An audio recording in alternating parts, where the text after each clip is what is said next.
گرامی مرتبہ حاضرین، آپ جانتے ہیں کہ وطن عزیز نے اپنے قیام کے بعد سے بے شمار مسائل کا سامنا کیا، اور ان مسائل میں سے ایک مسئلہ مذہبی منافرت بھی ہے۔ 80 کے عشرے میں یہ اس مسئلے نے انتہائی سنگینی اختیار کر لی، اور ریاستی اداروں نے ایک طویل جدوجہد کے بعد اس مسئلے پر قابو پایا، اور پھر اس کے بعد جب امید تھی کہ امن کا دور شروع ہوگا تو ملک دہشت گردی کی لعنت میں مبتلا ہو گیا۔ ایک بار پھر جدوجہد کا آغاز ہوا، اور اب جب کہ یہ محسوس ہو رہا ہے کہ قوم دہشت گردی کے خلاف جنگ جیتنے کے بالکل قریب پہنچ چکی ہے، تو اس وقت ایک بار پھر مذہبی منافرت کی یہ فضا ملک میں پیدا کرنے کی کوشش کی جا رہی ہے۔ یقیناً سب کو جو بھی اس معاملے میں کردار ادا کر سکتے ہیں انہیں اس موقع پر اپنی اپنی ذمہ داری کو محسوس کرنا چاہیے۔ علماء کی اپنی ذمہ داری ہے، اسی طرح ارباب وسط و کشاد حکومتی اداروں کی اپنی ذمہ داری ہے، اور ہمارے جو ملکی حالات ہیں وہ قطعاً اس بات کی اجازت نہیں دیتے کہ جب مسائل پہلے ہی اس قدر سنگین ہیں تو ان حالات میں یہ مذہبی منافرت بھی یہ ملک میں کسی نقصان کا باعث بنے۔ اور پھر مذہبی منافرت کی یہ جو موجودہ فضا ہے، اس حوالے سے ہمیں ایک بات یہ بھی سمجھنی چاہیے کہ جس طرح کورونا ایک متعدی بیماری ہے، اسی طرح یہ جو گستاخی اور توہین کا معاملہ ہے یہ بھی متعدی ہے۔ کورونا بھی جس طرح ایک فرد سے دوسرے تک پہنچتا ہے اور سلسلہ پھیلتا چلا جاتا ہے، اسی طرح گستاخی اور توہین کا یہ سلسلہ بھی اگر بر وقت اس پر قابو پانے کی کوشش نہ کی جائے تو یہ بھی بڑھتا رہتا ہے، اور اس پر قابو کرنے کے لیے اقدامات میں جتنی تاخیر کی جائے اتنا نقصان زیادہ ہوتا ہے۔ اور اس موقع پر اگر کسی کے ساتھ کسی حکمت کی وجہ سے، کسی مصلحت کی وجہ سے اگر نرمی برتی جائے گی تو اس کا نقصان زیادہ ہوگا۔ میں آپ کی خدمت میں یہ بات عرض کروں کہ آپ 14 صدیوں کی تاریخ دیکھیے، بہت سارے فرقے بنے اور ان کے اپنے اپنے نظریات تھے، اپنے اپنے عقائد تھے، بڑی بڑی جلیل القدر شخصیات کے بارے میں بھی باتیں کی گئی، لیکن حضرت سیدہ کی ذات وہ ذات ہے کہ 14 صدیوں میں کسی فرقے کے کسی شخص نے بھی حضرت سیدہ کے بارے میں کوئی ہلکا جملہ نہیں کہا۔ یہ دروازہ پہلی مرتبہ کھلا ہے۔ اور آپ یہ بھی دیکھیے کہ ہم اہل سنت سرکار کی ساری نسبتوں کا احترام کرتے ہیں، سرکار کی ساری نسبتوں کی ان کی حیا کرتے ہیں، اور ہم ٹائٹل نہیں دیکھتے کہ فلاں ٹائٹل والا گستاخی کرے گا تو ہم احتجاج کریں گے اور فلاں ٹائٹل والا کرے گا تو ہم خاموش ہو جائیں گے۔ ٹائٹل کو بھی کوئی بھی ہو، جو بھی ان پاکیزہ ہستیوں کی گستاخی کرے گا ہم اس پہ لعنت بھی بھیجیں گے اور اس کے خلاف احتجاج بھی کریں گے۔ اور پھر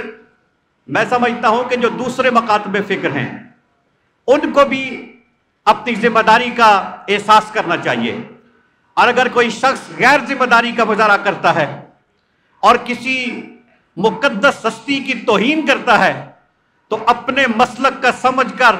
اس کے ہاتھ مضبوط نہیں کرنے چاہیے بلکہ اس کا رد کرنا چاہیے، اس کو روکنے کی کوشش کرنی چاہیے۔ ہم یہ نہیں سمجھتے کہ یہ کوئی فرقہ واریت کی بات ہے، کوئی مسلکی تنازع ہے۔ ہم سمجھتے ہیں کہ یہ جو واقعات ہوئے ہیں ان کے ذمہ دار افراد ہیں، اگر ان افراد کو بر وقت ان کے انجام تک پہنچا دیا جائے تو یہ معاملہ افراد تک محدود رہے گا، اگر نرمی کی گئی تو عین ممکن ہے کہ یہ فرقہ واریت کی صورت بھی اختیار کر لیں۔ میں چونکہ وقت تھوڑا ہے بات کو سمیٹتا ہوں۔